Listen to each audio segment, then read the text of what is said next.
Hey guys, I am going over the same examples, but I want to see if I can cover these with a little more detail. And keep in mind that we are going to keep referring back to these three steps. Okay, so problem number one, I want to make sure that I first explain that we are setting it equal to 0.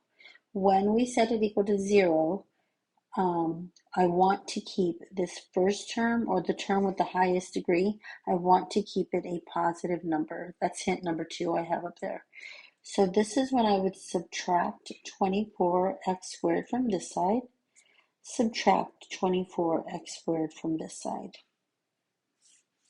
When I subtract 24x squared, what I'm going to have is 2x to the fourth minus 24x squared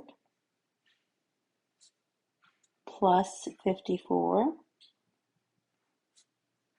And that's all now equal to 0 because these ones cancel out. Okay? Then, looking for a GCF means I divide everything by what they all have in common. So since they can all be divided by 2, that's where my GCF comes from. Okay. So then I would have 2 on the outside, and then I would have x to the fourth minus 12x squared plus 27. Don't want to make that mistake again. Okay, now keep in mind it is all equal to 0. All right, and like I was saying before, if there was an x out here, then this 2 would be important to me. But since there is no x, I'm not going to worry about it. Now, we can leave that 2 there and see where it goes. So for this example, I'll leave it there, but I think we're going to find that it's going to get kind of messy. So what I'm going to do is I'll just bring it down at the end. So he's just going to sit there for a second. Okay, I'm just going to focus on what's in the trinomial. Now, in the trinomial, I am going to take that and do the big X. Now, we're okay with the top multiplies to A times C. So A is 1, C is 27, so 1 times 27 makes 27. The B value is negative 12 because it's BX. Now looking for any two numbers that would multiply to 27. Well, the only numbers in general that multiply to 27 are 3 times 9. So 3 times 9 does make 27, but 3 plus 9 does not make a negative 12. So in order for them to make a negative number, based on their values 3 and 9, they both actually have to be negative. Okay, so negative times a negative is still a positive, but a negative plus a negative is still negative. So these two here become really, really important. Okay? Now, factoring by grouping is a much longer process, so that is why I didn't use it on the last one. So I'm not going to use it here either because I mean, if you really want to know that, let me know and I'll create a video with factoring by grouping. What I'm going to do is I'm going to go ahead and factor this trinomial into two polynomials, or I'm sorry, two binomials.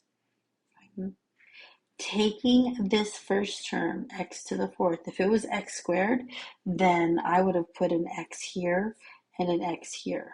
But it's not x squared, it's x to the fourth. So I have to break that evenly. So I have to put x squared here, x squared here. Okay? Then the reason that negative 3 and negative 9, they still make negative 27. If I was using factoring by grouping, we would see that x at the end of each of them. But I don't need to because with the shortcut, these values right here are just going to plop in. Now this shortcut we use when a is 1. Okay? Now, looking at both of these, you'll have to look back at your notes from Thursday. And the notes from Thursday, we said if we have some value squared subtracted from another value that's a perfect square, we could write them as a plus b and a minus b. Okay, so when I see two values, I want to see if they're both perfect squares. Well, x squared is a perfect square, but negative 3 is not a perfect square. So we can't use the difference of perfect squares to that first one. So the first one remains the same, x squared minus 3. But when I look at x squared minus 9, x squared is a perfect square, 9 is a perfect square, and it is a difference of perfect squares. So on this one, I can use the shortcut formula. Whenever it's possible to factor in further, we need to factor in further. So the perfect square value of x squared is x, and then I have x plus, the perfect square value of 9 is 3. So I have x plus 3. And then the other one is x minus 3, because it's a difference of squares. Now, from here, I would go ahead and then use the zero product property. That means that I set each factor equal to 0. Well, I have 3 factors here. Factor pieces being multiplied together.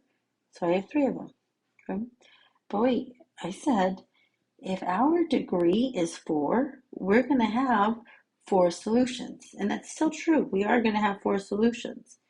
And the reason we're going to have 4 solutions is because x squared minus 3 is going to give us 2 solutions when you take the square root of it. So I will have x squared minus 3 is equal to 0. Then I will have x plus 3 is equal to 0. And then I will have x minus 3 is equal to 0. So x squared minus 3, that's when I would add 3 to this side, add 3 to this side. So then I have x squared is equal to 3. Then I take the square root of this side. Oops. Square root of this side, square root of this side. Remember, there's always a plus or minus in front of it. The square and the square root cancel out. So I have x equals plus radical 3. And x equals negative radical 3. Okay, so there's 2 of my 4 answers. Now on this one here, I would subtract 3 from both sides. These would cancel out. So I would have x equals negative 3. There's my second solution. Okay. This one here, add 3 to both sides. These would cancel out. And I have x equals 3. There's my fourth solution. Okay. All right, so that is it for that problem. And then our solutions, we could list them right down here. We have x equals. So x equals radical 3. Or if they ask for it as an ordered pair, radical 3 comma 0. Then we have x equals negative, sorry about that, negative radical 3, or negative radical 3 equals 0. We could have x equals negative 3, or negative 3 comma 0. And last but not least, we have x equals 3, or 3 comma 0. Just depends on what they're asking for and in what form they're asking you to write your answer in.